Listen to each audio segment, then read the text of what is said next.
2:15 बजे थे। मुझे जब फ़ोन आया तो मैं डर गई उनकी आवाज़ सुन के। उनकी आवाज़ काँप रही थी और मुझे बताया तू जल्दी आ, मेरी तबीयत बहुत ख़राब हो रही है। तो मैंने कहा हुआ क्या आपको? तो उन्होंने बताया मुझे अपने सिद्दीक चाचा के ऑफिस, मेरे चाचा ससुर है सिद्दीक मोतीवाला, उनके ऑफिस पे मुझे मारा गया।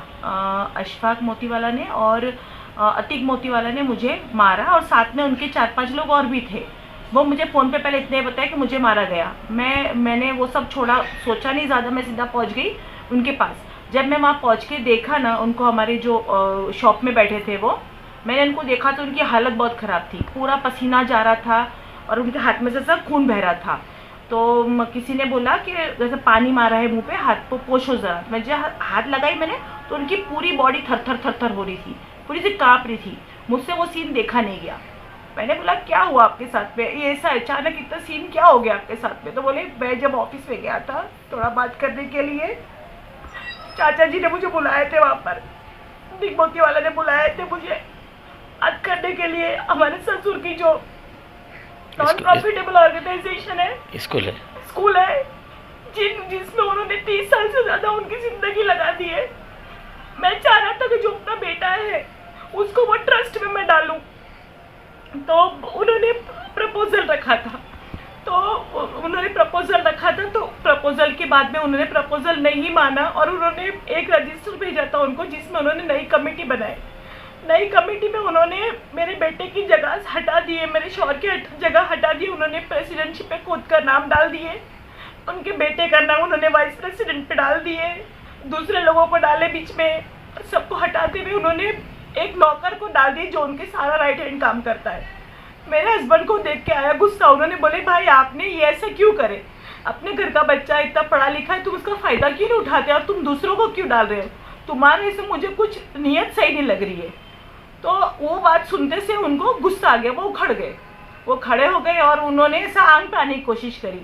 तो वो थोड़ा सा बात में आवाज़ मेरे हस्बैंड की थोड़ी बड़ी हुई होंगी, वो बट नेचुरल है, थोड़ा सा व्यवहारिक चीज़ है। तो उन्होंने ऐसा सेटअप ही करके रखा था कि जैसा कुछ होगा तो वो पीछे से आके उधर दरवाज़ा खोला और वो लड़के ने आके पीछे से दबोचा और जाके दीवार में उनको फेंका।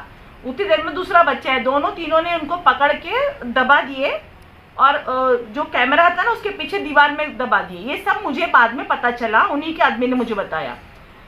हताहत हो गए थे पूरे, वहाँ पर ढिढाल हो गए थे। वहाँ पर हमारा कोई वेल विशर था, उन्होंने मेरे हस्बैंड को खींच के वहाँ से भगाए। अगर नहीं भगा दे तो वो पता नहीं क्या होता था। वो जब निकल गए और जब ये सब सुनने के बाद तो अतीक मोतीवाला ने तो मारा है और अशफाक मोतीवाला है उन्होंने भी बहुत मारा मेरे हस्बैंड को। आपके साथ क्या हुआ? अशरफ भाई के साथ हुआ, आपके साथ क्या हुआ? फिर उसके बाद में जब ये तो जब वो तो बाद में मुझे मालूम पड़ा क्या क्या हुआ, थोड़ा सा पता चला था। जैसे मैं गई ऑफिस में, मैंने झाँका तो कोई नहीं था। फिर और थोड़ा इधर के ऑफिस में मैंने केबिन में झाँकी, वहाँ नहीं था। फिर दूसरे केबिन आती, वहाँ कोई नहीं था। फिर लास्ट में एक अंदर पैसेज में एक केबिन है, वहाँ मैंने झाँका तो अतीक मोतीवाला खड़ा था। अतीक सिद्दीक मोतीवाला, जिनके ऊपर पहले ही बहुत आरोप है, ये औरंगाबाद की तारीख गवाह है। पिछले सालों में उन्होंने औरतों के पे जो जुल्म किए हैं वो हद से ज़्यादा, उसका हिसाब ख़त्म हो गया है। मैंने उसको देखा वहाँ पर, मैंने बोली बाबा तुमने मेरे आदमी को क्यों मारा, क्या वजह थी मारने की? तो मैं वो अल्फाज नहीं बोलूँगी क्योंकि मेरे में भी फ़र्क नहीं। बहुत गंदी बातें बताया उन्होंने, बोले चली जाए यहाँ से वरना तेरे को भी ऐसा मारूंगा, बोले जिसकी हद नहीं। मैंने ली हाँ तुम गुंडागर्दी करते हो, तुम मारने का तुमको आता क्या है? वो आया और मेरे सामने वहीं पर बहुत धबा मारा उन्होंने मुझे। तो आप कल गृह मंत्री से मिलने वाले हैं मैटर में? बिल्कुल मिलूंगी। आप सीपी से मिली? सीपी साहब ने क्या कहा? मिलना ही पड़ा मुझे, जब मेरे साथ में इतना सब कुछ हुआ। तो सीपी साहब ने क्या कहा? सीपी साहब ने कहा, जब मेरी कंप्लेंट नहीं ली वो लोगों ने, मैं दिन भर बैठी रही वहाँ पर पुलिस स्टेशन में, 7 बजे तक बैठी रही। लेडीज़ के आवर्स ख़त्म हो गए थे। फिर मैंने जो है तो सीपी साहब से मिलना चाहा, सीपी साहब ने मुझे अपॉइंटमेंट दिए। उन्होंने जब प्रेशर डाला तब ये फटाफट कंप्लेंट ली गई और उन्होंने कहा कि आपके लिए पूरा हमारा सपोर्ट है आपको, और आपको बिल्कुल, क्योंकि वो लड़का जो है उस पर ऑलरेडी बहुत सारी कलम है, उसके खिलाफ बहुत रेप केस अभी है। आप गृह मंत्री के मिलने के बाद मुझे क्या महिला आयुक्त तो जाएंगे आप? पूरा मेरी एक्चुअली मेरा 10-12 साल का मेरा महिला सुरक्षा समिति में मेरा दिए हुए है जिनसी पुलिस स्टेशन में।